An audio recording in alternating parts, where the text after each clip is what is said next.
KKMD 703화 미 군사 전문지 브레이킹 디펜스 번역. FA-50 KF-21용 장거리 공대공 미사일과 SM-3 도입을 결정한 한국. 신형 무기 개발에 5조 4천억을 투자하다.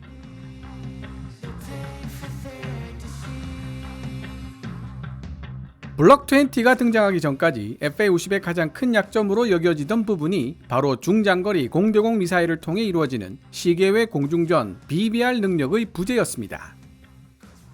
자료를 살펴보면 FA-50 개발자들은 원래 미국산 고성능 레이더를 FA-50에 탑재하고 싶어 했던 것으로 알려지고 있습니다.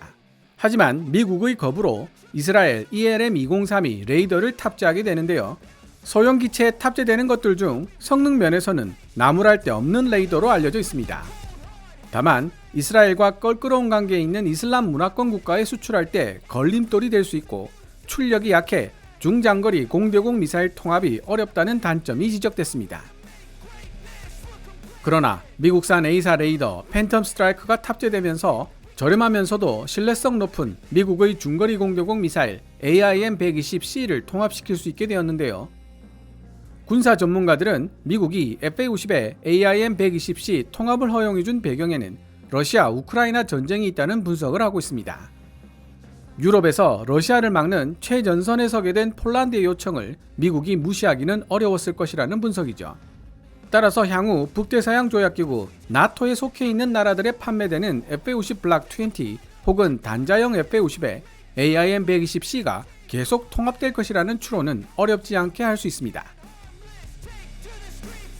문제는 나토가 아닌 나라들, 특히 미국과 중국 사이에서 등거리 외교를 펼치고 있는 국가들에게 판매되는 FA-50의 경우에는 AIM-120C의 통합이 어려울 것이라는 예측이 우세하다는 것입니다. 실제로 가장 최근 말레이시아에 판매된 FA-50도 블록 20 버전은 맞지만 아직 AIM-120C 통합이 확정되지는 않은 것으로 알려지고 있습니다. 한 가지 더 우려스러운 점은 KF-11 보람에도 동일한 난관에 부딪힐 수 있다는 사실입니다. 물론 KF-11 보람에는 유럽 MBDA의 미티어 장거리 공대공 미사일이 통합되어 있고 FA-50에도 통합될 수 있도록 사전 협의가 끝난 상황입니다. 세계 최강의 공대공 미사일로 불리는 미티어는 성능이 우수한 만큼 가격도 비쌉니다. 미국보다는 유연하다지만 역시 유럽의 이해관계에 따라 통합이 허용되지 않는 경우도 얼마든지 발생할 수 있습니다. 원래 우리 공군은 FA-50이나 KF-11에 탑재할 중장거리 국산 공대공 미사일을 도입하는데 미온적인 태도를 보였다고 합니다. 일단 규모의 경제에서 미국산 AIM-120 시리즈를 이길 수 없기 때문에 국산 공대공 미사일을 만들어도 가격 경쟁력이 떨어질 수밖에 없기 때문입니다. 더구나 공대공 미사일은 개발보다도 실제 전투기에 탑재하여 테스트하는데 훨씬 더 많은 비용이 들어가는 것으로 유명합니다. 미국산 AIM-120 암람을 싸고 저렴하게 사용하고 있던 우리 공군에게는 굳이 국산 중장거리 공대공 미사일이 필요하지 않았던 것입니다. 그런데 왜, 무슨 이유로 우리 공군과 방위사업청은 태도를 바꿔 국산 중장거리 공대공 미사일 개발을 승인하게 되었을까요? 2024년 4월 30일 미국의 군사 전문지 브레이킹 디펜스가 게재한 기사를 번역해 본 뒤 그 이유를 생각해 보도록 하겠습니다. 브레이킹 디펜스 기사 원문은 노란색 글자로 제 개인적인 사견이나 역주는 하얀색 글자로 표시됩니다. 점점 더 호전적으로 변해가는 북한의 망령이 맴돌고 있는 가운데 대한민국 방위사업청은 최근 이란이 이스라엘을 향해 발사한 탄도미사일을 요격하기 위해 최초로 실전 사용된 SM-3 미사일의 구매를 공식 승인했다. SM-3 미사일 구매는 지난 4월 26일 대한민국 방위사업청이 결정한 3가지 주요 방위산업 조달 사업들 중 하나다. 게다가 대한민국은 신형 호위함 4척을 구매하고 국산 신형 공대공 미사일도 개발할 예정인데 이 3가지 프로젝트를 모두 합하면 투자 규모는 약 40억 달러, 한화 5조 4천억에 달할 것으로 추정된다. 그러나 이 3가지 프로젝트에는 중요한 주의사항이 수반된다. 방위사업청 발표에 따르면 국산 공대공 미사일 개발 프로젝트와 SM-3 구매 프로젝트는 확정된 것이 아니다. 이 두 프로젝트는 여전히 타당성 조사를 거친 후 재검토되어야 한다. 중앙일보 이철재 기자는 2024년 5월 5일자 기사를 통해 지난 4월 26일 제161회 방위사업추진위원회에서 KDX-3 배치2 이지스 구축함에 탑재할 해상 탄도탄 요격 유도탄을 국외 구매 FMS로 확보하는 사업 추진 기본 전략을 심의 의결했는데, 여기서 말하는 해상 탄도탄 요격 유도탄은 SM3를 뜻한다. 사업 추진 기본 전략이 도중 바뀌거나 고꾸라지는 경우도 있지만 해상 탄도탄 요격 유도탄, 즉 SM3는 그럴 가능성이 적다는 게 군 안팎의 예상이다 라고 언급하고 있습니다. 브레이킹 디펜스가 지적하고 있듯이 SM3 도입 사업 및 국산 신형 공대공 미사일 개발 프로젝트는 사업 추진 기본 전략 단계이며 아직 확정되지는 않은 상황이라는 뜻이죠. 국산 신형 공대공 미사일 개발 프로젝트 역시 FA-50, KF-21 보람의 해외 수출과 직결되는 사안이기 때문에 바뀌거나 고꾸라질 확률은 낮다고 예상됩니다. 브레이킹 디펜스를 위해 번역된 대한민국 방위사업청 다파 보도자료에 따르면 해상 탄도미사일 요격 유도탄 프로젝트로 알려진 SM3는 KDX-3 배치2 이지스 구축함에 통합되고 미국의 대외군사 판매 FMS 프로그램을 통해 구매될 예정이다. SM3 도입 프로젝트는 2025년부터 2030년까지 지속될 것으로 예상되며 필요 비용은 약 5억 8,300만 달러, 한화 7,900억대에 이른다. 태평양을 바라보는 미국의 시각은 항상 중국에 초점을 맞추고 있지만 한국의 신형 SM3는 중국 무기체계가 아닌 북한의 미사일로부터 한국을 보호하는 용도로 사용될 가능성이 높다. 신원식 국방부 장관의 발언을 살펴보면 이러한 사실을 비교적 명확하게 알 수 있다. 신원식 국방부 장관은 지난 4월 21일 한국 시사 토크 프로그램 인류진단에 출연해 대만과 관련된 분쟁이 발생할 경우 한국군은 북한에 대한 감시에 초점을 맞출 것이라고 말했다. 그는 대만의 위기가 발생하게 되면 북한의 도발 가능성을 주시하고 주한미군과 협력해 확고한 연합 방위태세를 구축하는 것이 우리 군의 최우선 관심사가 될 것이라고 말한 바 있다. 대한민국 방위사업청의 발표에는 SM3 구매 외에도 2032년까지 울산급 호위함 배치4 도입을 승인한다는 내용도 포함되었다. 23억 5천만 달러, 한화 3조 2천억 규모의 이 해군 프로그램은 노후된 전투함들을 교체하기 위해 설계된 4척의 신형 전투함들과 관련이 있다. 이 신형 전투함들은 향상된 센서와 우수한 전자전 능력을 자랑할 것으로 예상된다.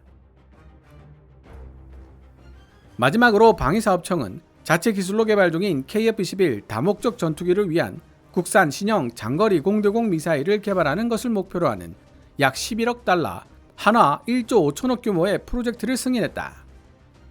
발표된 자료에 따르면 국산 신형 장거리 공대공 미사일 프로그램은 2025년부터 2038년까지 지속될 것으로 예상된다.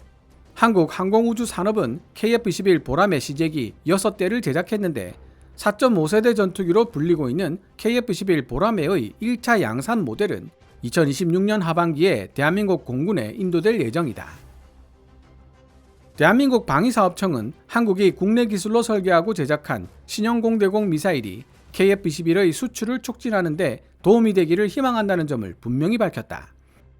아울러 방사청은 국산 공대공 미사일이 KF-21의 기본 무장으로 탑재되면 수출 경쟁력도 높아질 것으로 기대된다고 언급했다. 지금까지 2024년 4월 30일 미국의 군사 전문지 브레이킹 디펜스가 게재한 기사 South Korea plans $4 billion in new weapons investment, including $583 million of SM3s. 대한민국 5억 8,300만 달러 규모의 SM3 도입을 포함해 40억 달러 규모의 신형 무기 개발 투자를 계획하다를 번역해 보았습니다. 서두에서 미국산 AIM-120이면 충분하다며 국산 중장거리 공대공 미사일 개발에 미온적인 태도를 보였던 우리 공군과 방위사업청이 최근 입장을 바꾼 이유에 대해 생각해보겠다고 말씀드렸습니다. 우선 결론부터 말씀드리면 중국이 자랑하는 공중우세 스텔스 전투기 J-20 마이티 드래곤과 일본이 영국 등과 함께 개발하겠다고 선언한 G캡의 등장이 우리 공군 및 방위사업청 태도 변화에 가장 큰 동인이 되었다고 볼 수 있습니다. 미국산 AIM-120이나 러시아 R-77 같은 기존의 중장거리 공대공 미사일들은 모두 단일 로켓 모터를 가지고 있습니다.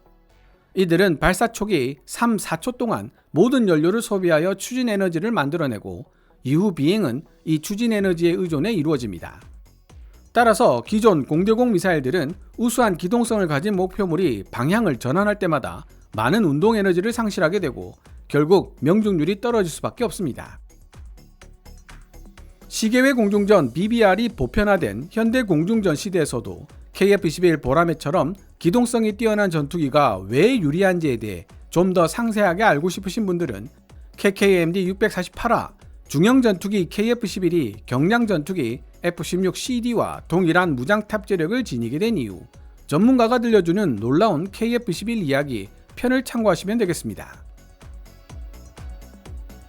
스텔스 전투기들을 탐지하는 안티-스텔스 기술이 나날이 발전함에 따라 조만간 스텔스 전투기들이 순환을 당할 것이라 예측하는 군사 전문가들이 적지 않습니다.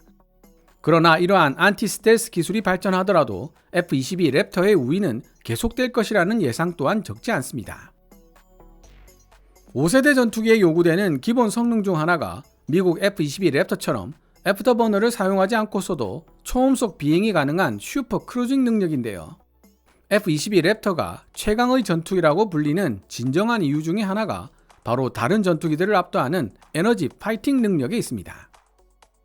F-22 랩터의 최대 장점은 적에게 탐지되더라도 35,000파운드 이상의 추력을 발휘하는 F-119 엔진을 가동시켜 곧바로 위험지역을 이탈하거나 적의 측면으로 크게 거리를 벌려 접근할 수 있다는 데 있습니다. 그러나 AIM-120이나 R-77 같은 단일 로켓 모터들은 불과 3, 4초에 불과한 초기 추력만을 제공하기 때문에 옆으로 크게 돌며 빠른 속도로 빠져나가는 F-22를 공격할 수 없다는 문제점이 생기죠. 그렇게 위험지역을 이탈하거나 측면으로 빠져나간 F-22는 다시 자신이 유리한 공력을 차지할 수 있으며 이러한 공중전 방식을 에너지 파이팅이라고 지칭합니다.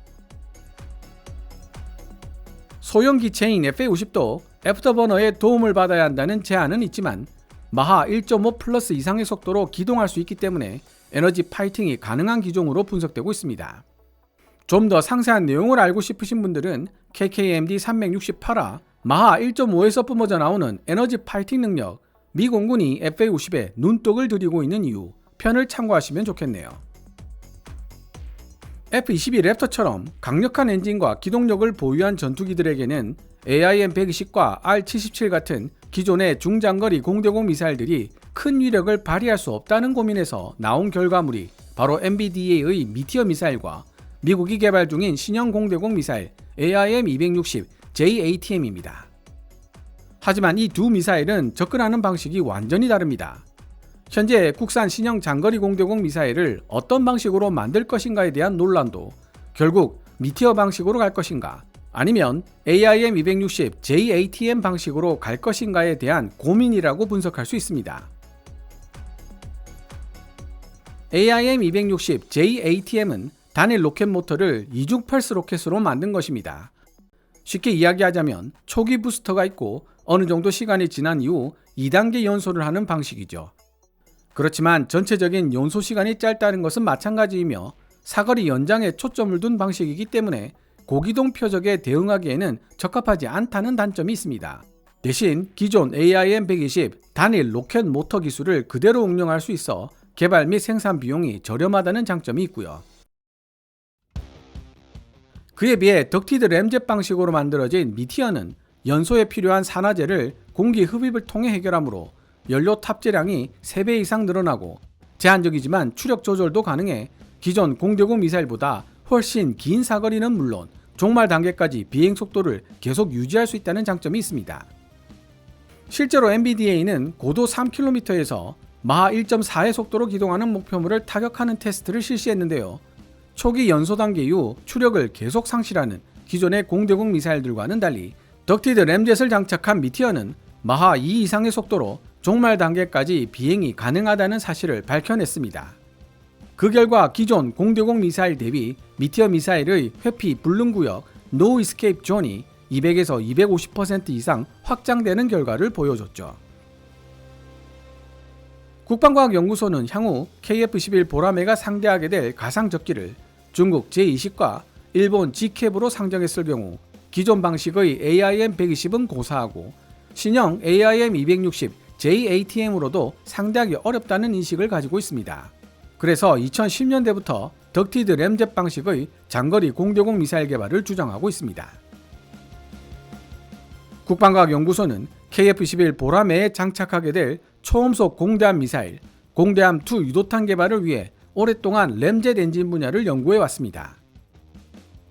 400mm급 덕티드 램젯 초음속 공대함 미사일에 적용되는 설계 개념과 형상을 공유하되 주요 구성품의 크기를 줄이는 방식으로 200mm급 공대공 미사일 개발이 가능하다는 것이 국방과학연구소의 주장입니다. 하지만 국내 군사 전문지에 보도된 내용에 따르면 현재 개발 중인 초음속 공대함 미사일이 완전하게 실전 배치되는데 빨라도 7년 정도의 시간이 필요하고 덕티드 램젯 공대공 미사일 개발에는 약 10년 정도의 시간이 필요할 것으로 내다보고 있습니다. 개발 및 테스트에 들어가는 비용도 상당하겠죠. 그에 비해 LIG 넥스원 같은 국내 업체들은 AIM-260 JATM을 추종한 신형 공대공 미사일 개발을 주장합니다. 대한민국은 AIM-260 JATM급 장거리 공대공 미사일을 개발할 수 있는 기술 여건은 이미 갖추고 있기 때문에 저렴한 비용으로 신속하게 개발할 수 있다는 장점을 지니고 있습니다. FA-50이나 KF-11 보라매의 해외 수출을 돕기 위해서라도 빠른 국산 공대공 미사일 개발이 필요하다는 관점에서 타당한 주장입니다. 그래서 이 두 가지 접근 방식 중 어느 쪽을 선택할 것인가의 문제가 국산 신형 중장거리 공대공 미사일 개발의 주요 논점이 되고 있습니다.